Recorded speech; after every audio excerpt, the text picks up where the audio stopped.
Պարոն Փաշինյան, հարցերից հետո խնդրում եմ կրկոտ ռետորի պես չպատասխանել։ Չէ, որոշել եմ, որ այսօր հատկապես ձեր հարցերին պատասխան կրկոտ ռետորի պես եմ պատասխանել։ Ինձ թվում է կարիք չկա, որ ես հիշեցնեմ 2018 թվականի ձեր խոսույթը թալանչիներին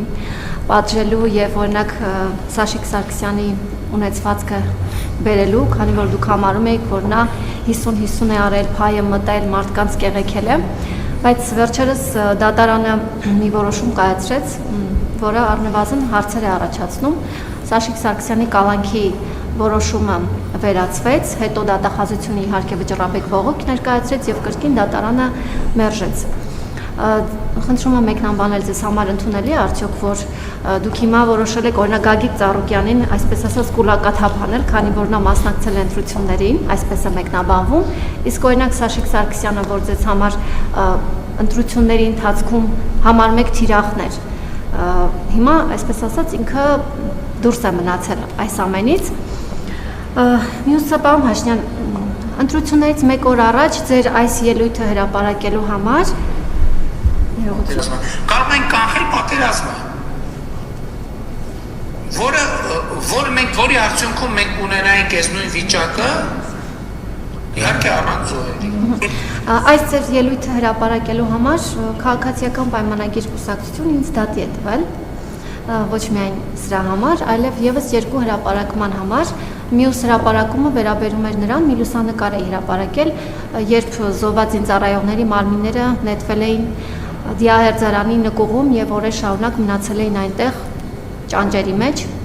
Դրա համար է դատի տվել եւ Վալոդիա Գրիգորյանի սպանության վերաբերյալ տեղեկությունը, այսպես ասած, փաստերը հրապարակելու հետ կապված։ Ես ուզում եմ իմանալ, արդյոք խորհրդակցել են ձեզ այդ ընդհանուր որոշումը է դա, թե ոչ, որովհետեւ առնվազն տարակուսելի է, որ ձեր ելույթի համար, ինչը փաստ է, արձանագրված է, ձեր ելույթի համար կարող է քաղաքացիական պայմանագիրը ինձ դատի տալ։ Շնորհակալ եմ։ Տարակուսելի է ձեր ասածը, որ այս ելույթը հրապարակելու համար հիմա ասենք չտեղեկացված դիտորդը կմտածի, որ դուք ինչ որտեղից այդ ելույթը հանել հրապարակել եք, այդ ելույթը հրապարակված է, ենթադրում եմ այդ թվում իմ YouTube-յան եւ Facebook-յան էջերում, ինչ նշանակում հրապարակված ելույթը հրապարակելու համար։ Լսեք, դրա ընտրություններից առաջ, հետո, հիմա, 5 տարի հետո, 6 տարի հետո այդ ելույթը իմ պաշտոնական YouTube-ի էջում դրած առնելու։ Հա? Չէ, դուք ես զարմանում եմ ձեր ձևակերպման վրա, ասում եք ձեր ելույթը հրապարակելու համար, իմ հրապարակված ելույթը դուք հրապարակել եք, եթե ելույթը ես եմ հրապարակել, դուք չեք հրապարակել, որովհետև դա իմ պաշտոնական YouTube-յան էջում է, կառավարության էջում է եւ այլն եւ այլն եւ այլն։ Եվ էլ չեմ ասում, որ չեմ պատկերացնում, որ Հայաստանի Հանրապետությունում կա մարդ, ով տեղյակ չի իմ այդ ելույթի մասին, կամ մոռացել է իմ այդ ելույթը։ Ես չգիտեմ, եթե տվել են, ուրեմն պատճառ եղել է, ես չգիտեմ մանրամասները։ Ինչ ասեմ, տեղյակ չեմ։ Եթե տվել են դատի, ուրեմն դրա համար հիմքեր եղել են։ Հարգելի Լիա, թույլ կտակ պատասխանեն եւ մյուս լրագրողները հարցերին։ Շնորհակալ եմ։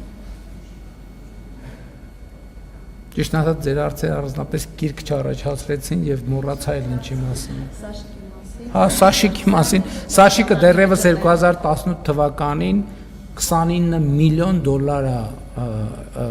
վերադարձրել եւ այդ որ ասում եք դուս ոչ մեկ դուս չի մնացել ու չի կարա դուրս մնա ոչ մեկ բացառվում է որ որևէ մեկը դուրս մնա հիմա առանձին գործով ամեն դեպքում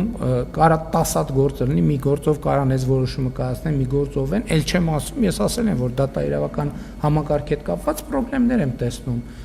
չեն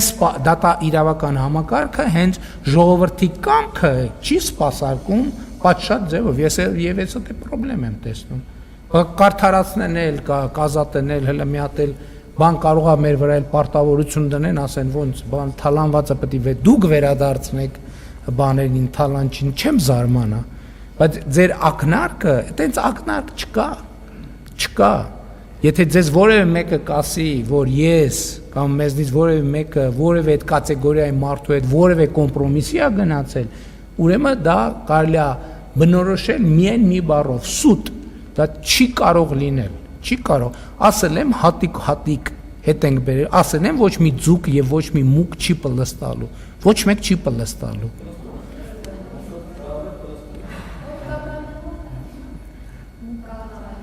Ինչքան կպլստան, կարան 1 պլստան, 2 պլստան, 3 պլստան չեմ պլստալու, ոչ մեկ չի պլստալու։ Եվ process-ները ակնհայտորեն իմիջայլոց դուք բա ձեր մոտ հարց չի ծագում, ըստ էության գործնականում արդեն ինչքան ժամանակ այդ հատիկ օրագիրը, որ մենք Facebook։ Այսինքն անընդհատ գնում է, այդ ումն է բա, այդ որտեղից այդ գույքերը, որ վերադարձվում են համայնքին, պետությանը, որտեղից, այդ ումն է։ Բանը ազնիվ քաղաքացիներից ենք դրանք հետ բերում, հա, աշխատանքով, քրտինքով վաստակած ունեցվածքա ինչ որ մեկի ձեռից առնում են, բայց որտեղից։ Բայց 700 միլիոն, 770 միլիոն դոլարի գույքը, որ վերադարձվել է պետությանը, ընդ որում համայնքներին իրական գնահատման ծավալները մենք չունենք, որովհետև համայնք բազմաթիվ դեպքեր ունենք, օրինակ, մասնավորապես նախընտրական քարոզարշավի ժամանակ Երևանի քաղաքապետը հենց ուղիղ եթերում տեղեկացրեց, որ բանակցությունների արդյունքում Կոմիտասի այգին վերադարձվել է համայնքին։ Դրա մասին ոչ մի հաշվետվության մեջ չկա։ Այսպիսի դեպքեր ունենք գրեթե բոլոր համայնքներում, միլիարդների ունեցվածքա վերադարձվել Հայաստանի Հանրապետություն եւ ոչ մեկ անհանգստանալու կարիք չկա, որևէ մեկը դուրս չի մնա